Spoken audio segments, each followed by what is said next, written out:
국민의힘이 선거대책위원회를 전면 해체했습니다. 선거대책위원회 주요 인사들과 원내 지도부도 사퇴 의사를 밝혔습니다. 우리 국민의힘은 어렵고 힘든 시간을 거쳐서 원팀이 되었습니다. 말과 행동을 각별히 조심해야 할 것입니다.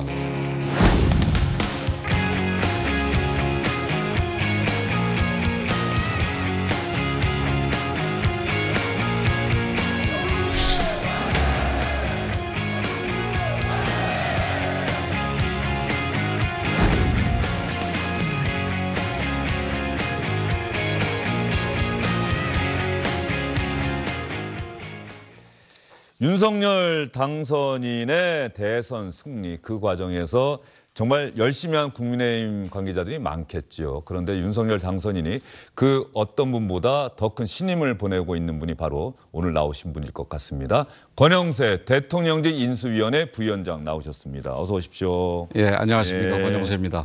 뭐 거의 쉬지를 못하셨겠네요. 예. 예. 뭐 하루 이틀 정도 쉬었습니다. 예. 근데 좀 쉬려고 그랬는데 그게 잘 마음대로 안 되는 것 같네요. 대선 끝나자마자 사무총장도 그만두시겠다 이야기하고 인수위 부위원장도 저는 고사하겠습니다라고 했던 기사까지 제가 봤는데 예. 결국은 부위원장이 되셨더라고요. 예. 우선 사무총장은 그 이제 선대본부장을 만든 과정에서 선대본부장의 일이 뭐 제대로 되기 위해서 좀 그 어떤 보완으로서 맡았던 거니까 네. 일종의 패키지지요. 그래서 선대본부장이 이제 성공적으로 마무리됐으니까 그거는 당연히 이제 내려놓고 다른 분이 하셔야 된다 생각을 했고요.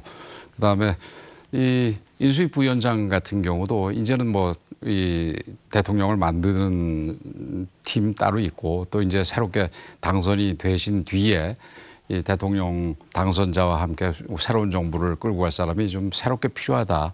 좀 이제 저희도 사실 선거에 관여했던 분들은 거의 뭐 좀 지치고 그랬지 않습니까? 네. 그래서 새로운 동력을 가지고 그 새로운 분들이 등장을 하는 게 좋겠다 이렇게 생각을 했는데 또 이제 당선인께서는 좀 연속성이 조금 필요하다고 보신 것 같습니다. 예. 그래서 부위원장이 되셨다 예. 이런 말씀이시죠? 예, 그렇습니다. 자, 윤석열 당선인의 대선 승리까지 그 뒷이야기를 누구보다도 많이 알고 계신 분이 우리 권영세 부위원장 아니겠습니까? 뭐 저도 좀 압니다만은 예. 뭐 저 제일 많이 안다는 거는 좀 과장이신 것 같고요. 예. 네, 과하신 것 같고요. 예. 예. 자, 그러면 권영세 부위원장이 생각하는 대선에서의 가장 큰 고비가 어느 지점이었을까요? 저는 아무래도 제가 들어갈 무렵 때가 그 예. 가장 큰 고비였고 그다음에 이제 두 번째는 단일화가 무산이 됐다가 이제 결국은 단일화가 실현이 되는 과정 한 두 번의 정도를 고비로 생각을 하고 있습니다. 예. 근데 뭐 첫 번째는 아시다시피 그러니까 약간 그 내부에 불화가 있어가지고 이제 그게 선대위가 갑자기 이 선대본부로 네. 이 작은 조직으로 바뀌면서 뭐 인원도 줄고 그다음에 사람들도 좀 바뀌고 그랬지 않습니까? 그래서 저도 사실 선대위원회 속에 소속이 돼 있었습니다만은 뭐 중요한 결정 같은 경우에는 제가 직접 관여하고 있지 않다가 갑자기 들어가서 하려다 보니까 조금 그리고 시간은 별로 없지 않습니까? 네. 그 당시 한 60여일 남은 상황이었었는데 그래서 좀 어려움이 있었는데 그래도 많은 분들이 도와주시고 또 많은 분들이 이번엔 정권 교체를 해야 된다라는 그런 어떤 절실한 마음을 가지고 임했기 때문에 그 어려움이 좀 극복이 됐다고 생각을 하고요. 두 번째로 단일화 부분도 뭐 사실은 어려움이 많이 있었습니다. 네. 아시다시피 많이 있었는데 나중에 안철수 대표가 좀 결단을 내리신 셈이지요. 그래서 뭐 아슬아슬하게 사전투표 전날인가 그런 걸로 제가 기억을 하는데 맞습니다. 3월 3일. 예, 그래 이루어진 것들이 이번에 대선 승리에 큰 어떤 고비처라 그럴까요? 그렇게 볼 수 있을 것 같습니다. 저는 뭐 그렇게 평가를 합니다. 이준석 대표와 윤석열 당선인 뭐 과정 고비가 좀 있었던 것 그렇죠. 같아요. 이준석 예. 대표는 왜 내 생각과 내 말을 잘 안 들어줍니까라고 하는 불만이 있었던 것 같고 네. 당내에서는 이준석 대표가 너무 자기의 언어로 자기 말만 하려는 것 아니냐, 자기 고집만 하려는 것 아니냐. 특히 안철수 대표에 대한 어떤 냉소적이고 어떻게 조롱으로까지 비춰질 수 있는 표현을 또 썼단 말이죠. 네. 이 과정에서 아마 권영세 부위원장께서 대표를 겨냥한 이야기도 회의에서 한번 하신 이야기가 있어요. 예. 개인 의견.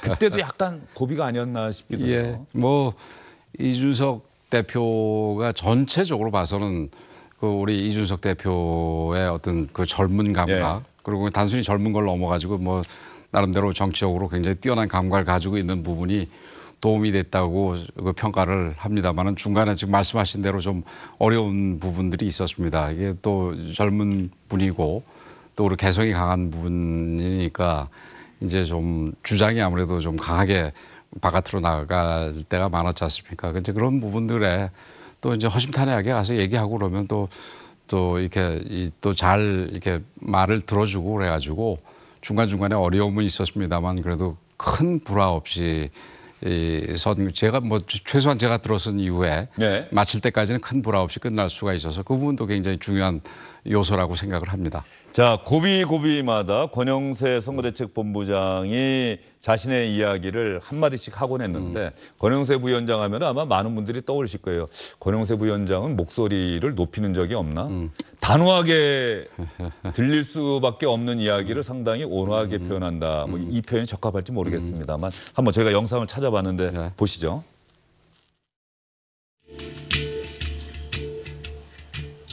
이 시간 본부로 소위 네트워크 본부를 해산합니다. 후보와 관련해서 이 불필요한 그리고 악의적인 오해가 확산되고 있는 부분에 대해서 단호하게 이걸 차단한다는 의미가 있습니다. 우리가 기다리지만 지금 쉽지 않고 그 쉽지 않을 경우에는 결국은 투표로 단일화되는 수밖에 없지 않나 이렇게 봅니다. 앞부분에 이야기했던 거는 그 이른바 무속 논란이 예. 언론에 보도가 되고 막 걷잡을 수 없이 퍼졌을 때 그때 했던 이야기. 예, 초기죠. 예. 예. 네트워크 본부가 그래서 해단. 그렇죠. 해산되고. 네트워크 본부를 바로 해산을 시켜버렸죠. 예. 예. 이번 대선 과정에서 그 부분이 좀 많이 힘들지 않았습니까? 어떻습니까? 이른바 무속 논란. 예, 그 뭐 상대 진영에서 예. 이 좀 지나칠 정도로 이렇게 과장했던 부분이 틀림없이 있습니다. 그래서 뭐 어쨌든 아무리 그 선거가 거의 전쟁에 비유한다 하더라도 좀 심했다는 생각은 하는데 그래도 어쨌든 그 경쟁 과정에서 그 저희들로서는 또 차단할 필요가 있는 거 아니겠습니까? 그래서 차단을 신속하게 하기 위해서는 이거는 그 도와주러 오신 분들을 아예 그냥 해산시켜 버리는 거니까 사실은 도리가 아닌 부분도 있습니다만은 그런 부분은 그런 결정을 해야 되겠다라는 생각을 했는데 뭐 잘 그 따라주시고 잘 마무리가 됐던 것 같습니다. 단일화 부분은 아까 또 잠깐 언급을 예. 하셨는데 단일화 관련해서도 저희가 모르는 혹시 뭐 뒷이야기가 있습니까? 전적으로 안철수 대표의 결단이었습니까? 많은 분들이 당시 마지막 법정 토론 때 윤석열 당선인과 안철수 대표가 똑같은 넥타이를 메고 나와서 원래 네. 그럴 경우에는 넥타이를 바꾸는 게 한 사람은 바꾸는데 그냥 나왔다. 그래서 그 경우에 뭔가 이신전심이 그 전에 있었던 것 아닌가. 일종의 무언의 메시지를 보냈던 것 아닌가. 뭐 이렇게 또 생각하시는 분들도 있는데 그건 전혀 아닙니다. 뭐 제가 안철수 대표한테 직접 물어보지는 않았습니다만은 사실 그 전에 단일화가 거의 뭐 성사 직전까지 갔던 경우가 2번이나 있었습니다. 아, 2번이나? 예. 그러다가 이제 실패를 했는데 이 마지막에 실제로 단일화될 때는 아마 당일날 최소한 그 오전이나 뭐 그 낮에 정도에는 안철수 대표가 마음을 굳히셨던 게 아닌가 이렇게 생각을 합니다. 그래서 넥타이 색깔도 있고 예. 또 토론 시작하기 전에 그날이 마지막 토론회가 있는 날이었죠. 그래서 토론 시작하기 전에 좀 제안도 있었고 그런 걸로 봐가지고는 뭐 미리 생각하신 걸로 저희는 평가를 하고 있습니다. 예. 한번 물어볼 생각입니다. 예, 2번이나 기회가 있었다. 아, 그건 또 오늘 예. 많은 분들이 잘 몰랐던 부분인 것 같아요. 사실 그 전에 결렬된다 얘기 나오고 뭐 이럴 때가 예. 사실은 뭐 어느 정도 그 성사 직전까지 갔으니까 결렬 얘기가 나오게 된 것이기도 합니다. 그 과정을 공개를 윤석열 후보가 직접 공개한 것을 놓고 네. 많은 이제 정치 패널들이 저거 단일화 깨졌다. 과정을 다 공개했다는 얘기는 이제 안 하겠다는 얘기나 진배 없다 이렇게 얘기를 했었는데 그 특별한 이유가 있었을까요? 저희도 그 무렵에 네. 그 두 번째 단일화가 이제 실패한 직후인데 그 무렵에는 단일화가 쉽지 않겠다 이렇게 생각을 했습니다. 근데 저희들이 그 단일화를 그 진행시켜 오는 과정에서 이게 단일화를 성사시키기 위해서는 그 과정을 다 일일이 국민들께 알려드리고 하는 거가 오히려 단일화에 방해가 될 수가 있다 생각을 해서 철저하게 저희들은 말을 아꼈습니다. 근데 이제 많은 분들은 저희들이 단일화에 소극적이고 통합에 소극적이다 뭐 이런 그 평가를 하시는 분들이 있었기 때문에 이게 두 번째는 저희들이 방금 말씀드렸듯이 단일화가 이건 어렵겠다 보고 대신에 그러면 우리가 단일화나 통합 노력에 게을리지 않았다라는 부분은 분명하게 좀 설명을 드릴 필요가 있다 생각을 해가지고 그래서 당신은 후보죠. 후보께서 직접 이제 설명을 하게 됐던 겁니다. 그때는 단일화 결렬을 거의 각오하고 이야기한 것이다. 예. 결렬이라고 각오하고라기보다는 결렬이라고 보고. 예. 결렬이라고 보고 안 됐다. 안 될 것 같다. 안 될 것 같다 이런 생각이었었죠. 그런 과정을 거쳐서 대선에서 승리를 했는데 아주 박빙의 승부였어요. 그렇습니다. 출구조사, 여론조사 기관들은 거의 과학의 경지를 뛰어넘어 예술의 경지에 도달했다는 극찬을 받고 있습니다만 정작 승리한 쪽이든 패배한 쪽이든 아마 계속 생각날 수밖에 없는 0.73%포인트라고 하는 이 표심 아닐까 싶어요. 권영세 부위원장이 읽는 표심. 그때 아마 우리 앵커께서도 그렇고 그걸 보신 많은 분들이 참 좀 희한한 장면이라고 생각을 하셨을 겁니다. 그렇죠. 이게 출구조사 결과 이긴 쪽은 얼굴이 침울해지고 출구조사 결과 진 쪽은 뭐 기뻐서 눈물을 흘리고 그런 상황이었지 않습니까? 맞습니다. 저희들은 뭐 사전에 여론조사를 통해서 두 자릿수까지는 아니지만 뭐 한 4에서 5% 정도는 이기지 않겠나 좀 보수적으로 보더라도 그런 정도로 생각을 하고 있었는데 그 정말 그 출구조사 나오는 걸 보고는 좀 당혹스러웠습니다. 그래서 아마 다른 한 군데 언론과 인터뷰를 했는데 그런 모습이 고스란히 비춰졌던 것 같은데 지금 돌이켜 보면은 국민들께서 참 무섭다.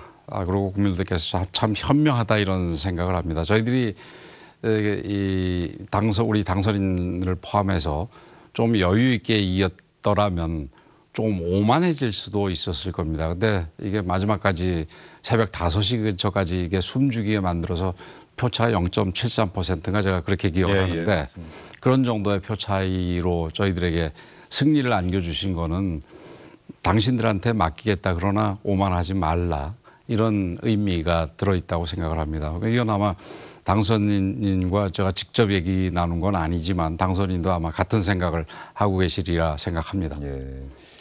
안철수 인수위원장과 권영세 부위원장의 앞으로 인수위에서의 그 활동이 공동정부의 앞날을 미리 한번 예측해 볼 수 있는 주요한 기간 아니겠습니까? 그렇죠. 국민의당 대표인 안철수 인수위원장과 국민의힘 소속인 권영세 부위원장이 어떤 호흡을 보여가느냐. 오늘 안철수 위원장의 기자회견 봤는데 제가 적었어요. 세 개, 소통과 책임과 헌신 이걸 상당히 강조를 했더라고요. 겸손과 소통과 책임을 강조했습니다. 그리고 5가지 앞으로 인수위의 가장 중요한 과제가 공정과 법치, 민주주의의 복원, 미래 먹거리와 일자리 기반 창출, 지역 균형 발전, 지속 가능성, 국민 통합. 뭐 어느 것 하나 뭐 동의 안 할 다 동의할 만한 내용들입니다. 앞으로 어떻게 해나가야겠다. 내 역할은 어떤 것이다라고 생각을 하고 있습니까? 우선 뭐 일반적으로 얘기해서 인수위에 참여하는 사람들 모두가 다 새 정부의 이 비전을 결정을 하고 그 비전을 실현시킬 수 있는 기본적인 환경을 만드는 거가 뭐 가장 큰 역할이겠죠. 그러나 지금 말씀하셨듯이 지금 인수위에 이런 식의 어떤 뭐라 그럴까요? 공동 인수위가 되는 거는 거의 뭐 유례가 없는 거 아니겠습니까? 근데 지금 방금 전에 말씀드린 거를 제대로 실현하기 위해서는 인수위 공동 인수위라는 실험적인 단계가 과정이 좀 성공적으로 맞춰져야 될 수 그런 실현이 될 수 있다고 생각을 합니다. 그런 점에서 근데 안철수 대표 기자회견을 좀 다는 제가 상세하게 보진 못했습니다만 중요한 부분을 쭉 보면서 뭐 공동 인수위의 실험이 성공적으로 잘 끝날 수 있어서 새 정부에 초석을 놓는데 큰 문제가 없겠구나. 저는 이렇게 낙관적으로 보게 됐습니다. 안철수 위원장이 아마 기자들의 질문에 뭐 초대 국무총리 이야기가 있습니다라고 질문을 하니까 저는 지금 한눈 팔 겨를이 없습니다. 이렇게 지금 일 말고 그 다음 일을 염두에 두고 뭐 신경 쓸 겨를이 없습니다. 이렇게 대답을 했더라고요. 지금 똑같은 얘기를 인수위에 참여하는 모든 분들이 생각을 할 거다라고 드리고 싶은데 지금 인선도 뭐 인수위에서 크게 봐서 인수위 과정 중에 실현돼야 될 부분이지만 그 이제 그거는 우리가 제3자적 입장에서 그런 걸 실현하기 위해서 할 것이지 지금 누가 뭐가 되고 누가 뭘 안 되고 이런 부분을 생각할 겨를이 없다고 생각을 합니다. 예. 예. 문재인 대통령이 조금 전에 수석 보좌관회의 주재하면서 이번 대선은 역대 가장 적은 표차로 당락이 결정이 됐다. 그 선거 과정에서 많은 갈등과 혐오가 표출이 됐다. 국민 통합이 가장 중요하다. 이 국민 통합이라고 하는 것도 아마 문재인 정부도 역점을 뒀습니다만 의도했던 것만큼의 성과는 거두지 못했다라고 하는 평가를 할 것 같은데. 예, 동의합니다. 통합이라고 하는 것이 말처럼 쉬운 것은 아니다. 이건 정말 실천이 어려운 과제다. 그렇죠. 예. 통합이라는 게 굉장히 중요한 가치고 그러나 또 그 통합이 계속 안 이루어졌기 때문에 계속해서 모든 새로운 정부가 시작할 때마다 국민통합위원회 만들어지고 또 통합을 중요한 가치로 이렇게 내세웠던 것 같은데 저는 우리 후보 이제 당선인이죠. 네. 지금 이게 말이 좀 헷갈리게 나오는데 우리 당선인께서 얘기하신 부분이 굉장히 의미 있는 부분이라고 생각을 합니다. 어떤 부분이요? 이게 통합이라는 게 인위적으로 무슨 기구를 만들어서 어거지로 갖다 붙여서 통합이 되는 게 아니라 그러니까 공정하게 우리가 일을 하게 될 경우에는 자연스럽게 예를 들어서 젠더 갈등 같은 경우도 남과 여에 대해서 공정하게 다루고 또 지역 갈등 문제 같은 경우도 이 지역 사람들과 저 지역 사람들에 대해서 이 지역의 인프라와 저쪽 지역의 인프라에 대해서 공정하게 그 정부가 일을 해 나간다면은 자연스럽게 갈등 문제가 사라지지 않겠나 이런 생각이 됩니다. 그래서 그 부분을 지금 당선인과 함께 지금 인수위 때부터 그리고 인수위 말고 이제 본 정부에 참여하는 사람들도 다 같이 고민을 해야 될 거라고 봅니다. 그런 면에서 오늘 아침 조간에 나왔던 김부겸 현 총리의 유임 검토라고 하는 기사가 예. 김은혜 당선인 대변인이 그런 거 저희는 검토한 적 없습니다라고 공식적으로 부인은 했습니다만 예. 뭐 해당 언론이나 기자는 틀림없이 누군가 이야기했기 때문에 쓰지 않았겠습니까? 그리고 그것도 참 좋은 아이디어다라고 하는 이야기도 아마 있었을 것이고요. 어떻습니까? 우리 부위원장이 한번 솔직하게. 밖에서 일어나는 얘기들을 저희들이 다 할 수는 없습니다만은 최소한 인수위 단계에서는 아직 인수위원도 안 정해진 상황입니다. 그리고 인수위에 이제 소위 지도부라고 할 수 있는 그러니까 안철수 위원장이나 저나 이 원희룡 기획위원장도 오늘 아침에 당선인과 처음으로 이제 티타임을 한 거 아니겠습니까? 그래서 그런 부분은 좀 그 언론이 좀 성급하지 않았나 이렇게 생각이 됩니다. 원희룡 기획위원장은 아침에 언론 인터뷰인가요? 해서 뭐 되기만 한다면 최상의 카드다 또 이렇게 이야기. 개인적으로는 여러 가지 평가가 있을 수 있겠습니다만은 그러니까 제가 드릴 수 있는 말씀은 그거는 지금 사실은 아니다. 이런 말씀만 드리는 게 옳을 것 같습니다. 이제 민선 부분과 관련해서는 앞으로 인선을 실제로 담당해야 될 사람들이 좀 치열하게 고민을 해서 인선 작업이 이루어질 것이다. 이런 말씀 정도를 드리는 게 맞을 것 같습니다. 예. 통합과 관련해서 아마도 많은 분들이 이 통합 이 부분에 좀 초점을 맞추고 인수위가 당선인이 어떠한 행보를 할 것인가에 상당한 관심을 나타낼 것 같은데 이명박 전 대통령 사면 이야기가 기자들의 질문을 통해서나 국민의힘 소속 정치인의 SNS를 통해서나 인터뷰를 통해서 좀 많이 나오는 것 같은데요. 이명박 전 대통령 사면 문제도 어쨌든 지금 당선인이나 인수위 쪽에서도 좀 신경을 쓸 수밖에 없는 하나의 숙제 아닐까 싶어요. 동의합니다. 근데 그 방향에 대해서는 지금 아직 결정이 된 바가 없다. 이런 정도 말씀을 드릴 수 있을 것 같습니다. 방향에 대해서는 아직 검토한 바가 없다. 예, 아직 말씀드렸듯이 지금 이렇게 몇 번 계속해서 말씀을 드려야 될 것 같습니다만 아직 인수위가 제대로 기능할 수 있도록 구성 자체가 아직은 이루어지지 않은 거 아니겠습니까? 그런 이야기들이 문재인 대통령과 윤석열 당선인이 아마 이번 주 중에는 만나지 않겠습니까? 모레 정도라는 관측 기사도 있는데 그때가 되면 한번 얘기가 되긴 되는 겁니까? 제가 구체적으로 지금 내부적으로도 사실은 대통령과 이제 첫 회동을 할 때 무슨 말씀을 드려야 될지에 대해서는 지금 고민 중에 있습니다. 솔직히 무슨 이제 생각 중에 있는데 그 부분 구체적으로 지금 아직 확정된 거는 없습니다.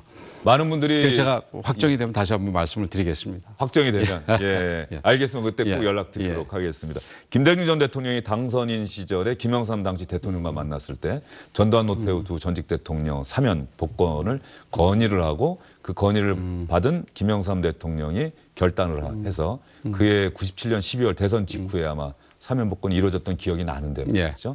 어떤 그런 말씀하신 부분도 잘 참고하겠습니다. 알겠습니다. 이 이명박 전 대통령 사면 문제도 좀 예민하고 민감한 사안이다 이렇게 보시는 그렇죠. 겁니까? 그렇죠. 예. 대통령 당선인이 요 최근에 보면 우리 권영세 부위원장이나 안철수 위원장 같은 경우는 오늘 넥타이도 다 매시고 정장 차림인데 예. 윤석열 당선인은 계속 이 목폴라 같은 옷을 오늘도 어제는 휴일이어서 그런가 보다 했는데 오늘도 그렇게 예. 입고 왔는데 뭐 그걸 통해서 특별히 어떤 얘기하고자 하는 메시지가 있는 걸까요? 정장을 입지 않고 뭔가 편한 캐주얼한 복장을 한다? 오늘 일정 중에 아마 지금 이제 이미 끝났겠네요. 남대문 예. 좀 편하게 다녀보는 일정이 있다 보니까 그렇게 그러니까 격식 차리고 이런 거가 없다 보니까 좀 편하게 하지 않으셨나 이렇게 생각을 하는데 저도 사실은 한 몇 달을 이 목폴라 입다가 이렇게 나오니까 불편한데 아마 그 우리 당선인께서 예. 좀 실용적으로 가자라는 부분의 한 메시지도 사실상 내심으로는 있지 않겠나 이렇게 저는 짐작을 해봅니다. 예. 인수위가 언제쯤이면 이번 주말에는 일을 시작할 수 있도록 하자라고 당선인 이야기를 하던데 네. 가능하겠습니까? 뭐 가능할 수도 있을 것 같습니다. 예년에 보면은 그 이제 문재인 대통령 때는 인수위가 애초에 없었고 박근혜 대통령 때는 조금 한 10여일로 좀 길게 걸렸습니다. 그리고 이명박 당선자 대통령 같은 경우도 약 한 일주일 이상 걸렸던 것 같은데 예. 지금 우리 윤석열 당선인 같은 경우는 뭐 구성 같은 경우도 가급적이면 빨리 해가지고 빨리 시작하자라는 그런 생각이 있습니다. 그래서 이거 뭐 검증도 나름대로 해야 되고 여러 가지 무슨 뭐 고민도 있어야 되겠지만 가급적이면 빨리 구성하자라는 게 지금 저희들 입장입니다. 예. 인수위원을 인선할 때부터 이른바 검증이라고 하는 작업이 들어가는 것 아니겠습니까? 예, 그렇죠. 이건 앞으로 이제 초대 내각을 구성할 때까지도 그대로 이어지는 건데 이게 얼마나 중요한지는 아마 잘 알고 계실 것 네, 같아요. 그렇죠. 한 번만 삐끗하면 기대가 실망으로 바뀔 수도 있는 아주 중대한 사안인데 그런데 이 검증이라는 게 워낙 어려워서 말이죠. 그러니까 저희들 지금 이제 인수위원들 같은 경우도 나름대로 검증을 하고 있습니다만은 이게 검증이라는 게 사실은 모든 자료를 다 갖고 있어도 검증하기가 쉽지 않은 거 아니겠습니까? 근데 인수위 단계에서는 아무래도 저희들이 모든 자료에 접근이 불가능하니까 좀 한계가 있어서 어려움은 좀 있는 것 같습니다. 아마 그러나 실제 그 기능을 담당한 분들이 나름대로 그 최대한 검증을 하려고 노력을 하고 있는 걸로 제가 알고 있습니다. 그러면 문재인 정부 또 문재인 정부 청와대의 인사수석실 이쪽하고의 협력이 있을 수밖에 없는 지금 부분도 있겠네요. 현재까지는 나름대로 협력은 다 하고 있습니다만은 이거 방금 말씀드렸듯이 그게 저희들이 모든 뭐 자료 소스 이런데 접근이 가능하다는 얘기는 아니지 않습니까? 그런 부분에서 한계가 있다는 겁니다. 네. 그리고 이번에 당선이 확정되고 나서 그 다음에 들어온 뉴스 중에 보면 권양숙 여사, 고 노무현 전 대통령 부인 권양숙 여사가 축하의 난을 보내왔나요? 그랬더니 그거 보고 내가 전화를 꼭 드리고 싶다 해서 전화를 해서 서로 인사를 하고 덕담을 주고받았다. 감사 인사를 전하고 그 과정도 옆에서 바로 지켜보셨어요. 예, 뭐 옆에 있지는 않았는데 어쨌든 그 정치를 계속 해왔던 분들과 조금 달라가지고 뭐 윤석열 당선인이 제가 저 같은 경우는 정치를 계속 해왔으니까 예를 들면은 그 이제 뭐 노무현 대통령하고 이렇게 우리 당하고 경쟁했던 당시 그다음에 뭐 이제 그 전은 뭐 제가 정치하기 전입니다만 그래서 이 상대 당에서 배출한 대통령에 대해서 약간 뭐 뭐라 그럴까요? 부정적인 것까지는 않더라도 여러 가지 아쉬움이 있을 거 아니겠습니까? 근데 지금 우리 당선인께서는 그러지 않고 공무원으로서 쭉 있었고 정당에 소속되지 않다 보니까 김대중 대통령과 그 노무현 대통령에 대해서 굉장히 호감을 많이 가지고 계십니다. 그래서 이런 부분들이 그 지금 이 광주나 뭐 호남 쪽을 갔을 때 어떤 우리 당선인의 자연스러운 모습, 그 다음에 지금 말씀하신 대로 권양숙 여사와의 어떤 관계 이런 부분들로 나타났을 텐데 그래서 그런 면에 있어서도 어떤 지금 현재는 문재인 대통령께서 조금 전에 언급하셨듯이 지금 갈등이 굉장히 심한 상황이지만 앞으로는 좀 그런 갈등의 봉합 내지는 통합이 좀 더 더 잘 이루어지지 않을까 조심스럽게 예측하게 하는 그런 아주 좋은 요소라고 봅니다. 김종인 전 비대위원장과는 전화 통화를 제가 하신 걸로 알고 대선이- 있습니다. 예. 아, 끝나고요? 예. 권영세 부위원장도 하셨습니까? 김종인 전 저는 못 해봤습니다. 이제 해드려야지요. 예. 김종인 전 비대위원장이 윤석열 당선인 후보 시절에 결별이라고 해야 되나요? 이렇게 예, 이제 좀 예. 떠나게 된 이후로는 이재명 후보와 계속 소통하고 언론 인터뷰에서도 그런 이야기를 많이 했는데 혹시 그 과정에서 섭섭함이나 뭐 위기의식 같은 건 없었습니까? 좀 원래 좀 거침이 없는 분이라서 그 이제 이재명 후보에서 적극적으로 지금 보자고 뵙자고 하니까 이게 만난 거지 무슨 뭐 도와줄 의사로 이렇게 만나고 뭐 얘기하고 이런 거는 뭐 저희들이 아니라고 알고 있기 때문에 좀 그리고 저도 김종인 그 비대위원장님 오래 알았습니다만 네. 굉장히 양식이 있으신 분이기 때문에 얼마 전까지 여기서 선대위원장을 하시다가 갑자기 이렇게 돌아서서 이 상대 진영을 도우리라 이렇게 생각은 저희들은 하지는 않았습니다. 예. 전화 통화는 한 걸로 알고 있다 당선인이. 예. 광화문 시대, 광화문 청사 이 공약은 정말 경호의 이유든 무엇이든 다 뛰어넘어서 반드시 실천하겠습니다라고 권영세 부위원장도 약속하실 수 있습니까? 예, 뭐 지금 그 부분이 인수위에서 해야 될 과제 중에서 굉장히 중요한 부분 예. 중에 하나입니다. 사실은 이 청와대, 그러니까 대통령실을 옮긴다라는 게 뭐 간단한 일이 아니지 않습니까? 경호의 문제와 시민의 경호부터 불편이라는 게 있지 시작해서 않습니까? 불편, 그다음에 그 뭐 현실적으로 지금 이 업무 공간이라든지 주거 공간 확보라든지 이런 부분들 여러 가지들이 있는데 우리 당선인께서 그 의지가 굉장히 강합니다. 그래서 과거에도 한번 그 문 대통령 시절에 공약으로 나왔다가 현실적으로 성공이 되지는 못했습니다만은 그 이제 실패에 또 더해져 가지고 나름대로 여러 가지 방안들이 추가가 됐기 때문에 이번에는 이렇게 강한 의지를 갖고 계신 당선인이 있으니까 반드시 실현될 거다. 저는 이렇게 봅니다. 예. 그리고 인수위가 그걸 실현시켜야지요. 인수위가 실현시켜야 된다. 권영세 부위원장이 정말 바쁜 예. 와중에도 이렇게 나오셔서 감사드리고요. 짧게 마지막 인사 그다음 대선과 관련해서 우리 권영세 부위원장이 뭐 또 공개적으로 이렇게 이야기하실 시간이 없었는데 예. 대선과 관련해서 또 우리 당선인에 대해서 한번 못하신 이야기가 있다면 한번 하시죠. 당선인이라면 국민들께 한번 말씀을 드리도록 하겠습니다. 그 제가 대담 중에도 말씀을 드렸습니다만은 그 처음에 출구조사 결과 그리고 실제 결과를 보고 조금 솔직하게 야속하다는 생각도 좀 했습니다. 그러나 조금 더 생각을 해보고 우리 국민들께서 정말 현명하고 위대하시다. 저희들이 조금만 더 이겼으면은 어떤 면에서는 시작부터 오만할 수 있었는데 오만하지 않고 겸손하게 시작할 수 있게 해주신 것 같습니다. 저희들 그 뜻을 잊지 않고 그 새로운 대한민국을 위해서 겸손하고 또 소통하면서 통합하면서 그리고 미래를 지향하면서 더 나은 대한민국 반드시 만들어 나가도록 그 우리 당선인께서 만들어 나가도록 저희들이 열심히 돕겠다는 말씀을 드립니다. 감사합니다. 알겠습니다. 오만하지 않고 겸손하겠다. 더 나은 대한민국을 만들어 나가겠다는 그 약속 많은 분들이 아마 오래오래 기억하실 예. 겁니다. 오늘 말씀 잘 들었습니다. 예, 감사합니다. 주영진의 뉴스 브리핑 잠시 후에 다시 돌아오겠습니다. 안녕하십니까, 주영진입니다. 더 많은 뉴스와 라이브 이벤트를 보고 싶으시다면 화면 오른쪽을 눌러서 구독해 주시기 바랍니다. 저희 SBS 앱을 다운로드 받으시면 뉴스 속보 알림도 받아보실 수 있습니다. 텔레비전으로도 SBS 뉴스, 유튜브로도 SBS 뉴스 잊지 마시기 바랍니다.